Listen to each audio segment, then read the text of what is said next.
For decades, Pastor John Hagee has been a towering figure in the world of evangelical Christianity. With his fiery sermons, unwavering support for Israel, and a ministry that spans millions of followers, Hagee has become a household name in religious circles. But behind the pulpit and the public persona, whispers of controversy and speculation have followed him like a shadow. What secrets lie beneath the surface of this charismatic preacher's life? What truths has he kept hidden from his congregation and the world? At 84, after years of silence and deflection, Pastor John Hagee has finally come forward to address the rumors, the doubts, and the questions that have lingered for so long. What he reveals is not just a confession. It's a revelation that could reshape everything we thought we knew about him. Are you ready to uncover the truth? The rumors had been swirling for years. Was Pastor John Hagee the man of God he claimed to be? Or was there more to the story? Critics pointed to his controversial statements, his lavish lifestyle, and his political alliances as evidence of hypocrisy. Supporters, on the other hand, defended him as a devoted servant of the Lord, a man who had dedicated his life to spreading the gospel. But the questions persisted, and the speculation grew louder with each passing year. Then, in a stunning turn of events, Hagee sat down for an exclusive interview with a major news outlet. The setting was intimate, a quiet room in his San Antonio megachurch, Cornerstone Church. The cameras rolled as the interviewer asked the question that had been on everyone's mind. Pastor Hagee, after all these years, what is the one thing you've never told your congregation?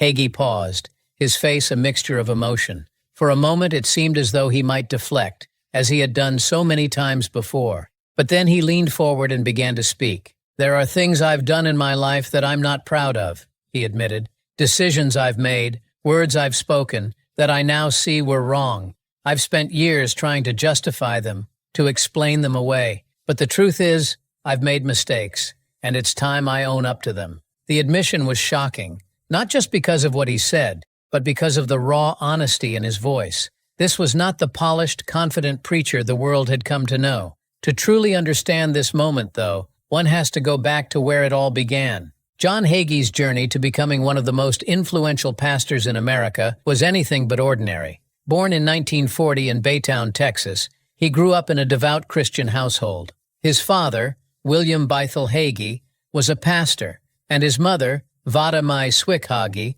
was a homemaker who instilled in him a deep love for the Bible. From an early age, Hagee felt called to ministry, and by the time he was a teenager, he was already preaching at local churches. But his path to success was not without its challenges. In the 1960s, Hagee attended Trinity University in San Antonio, where he earned a degree in history and English. He later pursued a master's degree in educational administration from the University of North Texas. During this time, he married his first wife, Martha Downing, and the couple had 2 children. But the marriage was fraught with difficulties, and in 1975, they divorced, a decision that would later become a source of controversy. Hagee's big break came in 1975 when he founded Cornerstone Church in San Antonio. What started as a small congregation quickly grew into a megachurch, thanks to Hagee's dynamic preaching style and his ability to connect with people on a personal level. He also began broadcasting his sermons on television, reaching millions of viewers across the country. By the 1980s, Hagee had become a prominent figure in the evangelical movement, known for his bold proclamations. His sermons weren't just religious teachings, they were headline makers. Whether he was talking about American politics, world events, or pop culture, Hagee knew how to grab people's attention. His messages were bold, unapologetic, and sometimes controversial, but they resonated. But Hagee's impact didn't stop at the U.S. border. Through John Hagee Ministries, his sermons reached more than 200 countries, spanning continents from Africa to Asia, Europe to South America. His message? Faith, hope, and an unwavering commitment to Israel. I've always believed that the gospel is for everyone, Hagee said. It doesn't matter where you're from, what language you speak, or what you've done. God's love is universal, and so is his message. His support for Israel became a defining pillar of his ministry. In 2006, he founded Christians United for Israel, SUFI, which has since grown into one of the largest pro-Israel organizations in the world, boasting over 10 million members. For Hagee, standing with Israel wasn't just a personal belief, it was a divine calling. Israel is the canary in the coal mine, Hagee often says. What happens to Israel affects the entire world. As Christians, it's our responsibility to stand with Israel, not just because it's the right thing to do, but because it's what God commands. His bold stance has earned him both praise and criticism. Some see him as a modern-day prophet, fulfilling biblical prophecies about the restoration of Israel. Others argue that his involvement in political affairs crosses the line. Hagee, however, remains unapologetic. "I've been called a lot of things over the years," he chuckled in an interview, "but I've never been called indifferent. When it comes to Israel, I'm all in." Of course, no preacher with a megaphone, or in Hagee's case, a global broadcast, escapes controversy. Over the years, his outspoken views have stirred the pot on everything from politics and LGBTQ+ rights to end-times prophecies and the role of Christianity in America. Some critics have accused him of anti-Semitic remarks, despite his unwavering support for Israel. One of the biggest storms hit in 2008, when then-presidential candidate John McCain publicly rejected Hagee's endorsement after a resurfaced video showed the pastor making controversial remarks about the Catholic Church. The backlash was swift, and Hagee was forced into damage control mode. "I've made mistakes," he admitted in a 2010 interview, adding, "I'm not perfect, but I've always tried to learn from my mistakes and grow as a person and as a pastor." But learning from the past didn't stop Hagee from stepping back into the political spotlight. When the 2016 presidential election rolled around, Hagee threw his full support behind Donald Trump, delivering the invocation at the Republican National Convention. His reasoning? He believed Trump's business background made him the right leader for the country. Of course, not everyone agreed. Critics accused him of using his pulpit to push a partisan agenda, while others questioned his close ties to certain politicians. But Hagee, ever the straight shooter, remained unapologetic. "I've never been afraid to speak my mind," he stated, "but I've always tried to do so in a way that's consistent with my faith. My goal has never been to win political battles. It's been to advance the kingdom of God." Despite the controversies, Hagee's influence has only grown.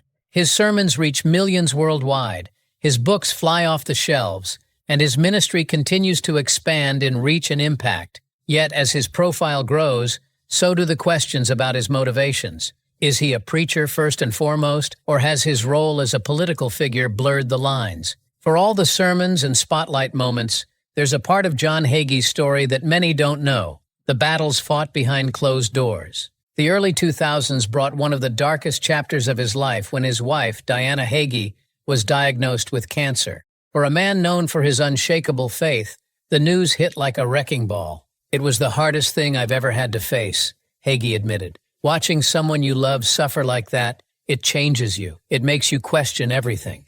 At the time, Hagee was leading Cornerstone Church, a 20,000-member congregation in San Antonio, Texas, while also managing his global television ministry. To the world, he was a powerhouse of faith, standing firm in his beliefs. But behind the scenes, he was a husband trying to hold it together while watching the love of his life fight for hers.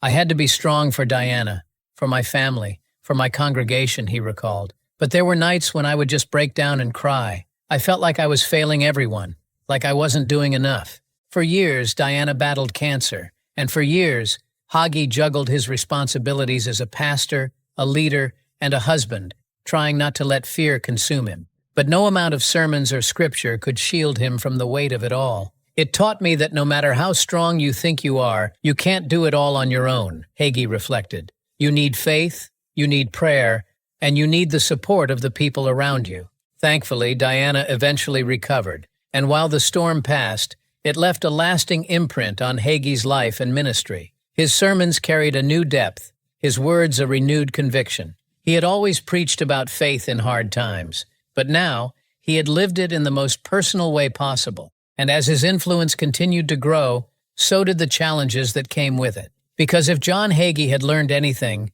it was this: faith may move mountains, but it doesn't mean the climb won't be brutal. For over 60 years, John Hagee has had one unwavering constant in his life: his wife, Diana. Their marriage has been the bedrock of a family that has grown to include 5 children and numerous grandchildren, each carving out their own unique paths. But being a devoted husband and father while running a worldwide ministry, that's where the challenge has always been.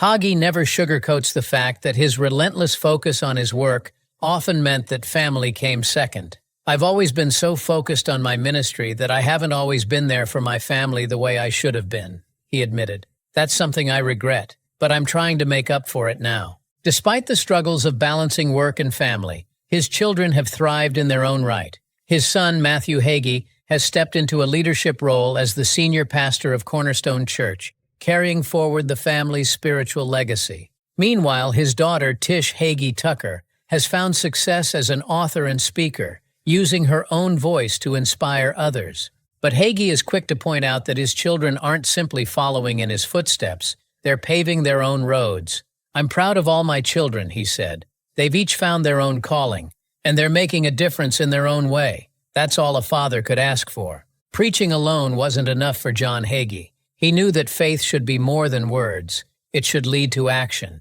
That belief drove him to expand beyond the pulpit and create a humanitarian force through John Hagee Ministries.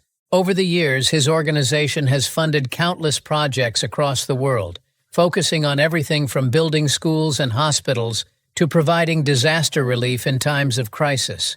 One of the most profound examples of his humanitarian work, Africa. For over a decade, John Hagee Ministries has been on the ground in some of the most underserved parts of the continent, drilling wells for clean water, funding medical missions, and providing education to thousands who would otherwise have no access to basic necessities. "When I first visited Africa, I was overwhelmed by the need," Hagee reflected. "But I was also inspired by the resilience, the unwavering faith, and the sheer determination of the people. They reminded me that no matter how difficult life may seem, there's always hope." And hope is exactly what he's been delivering.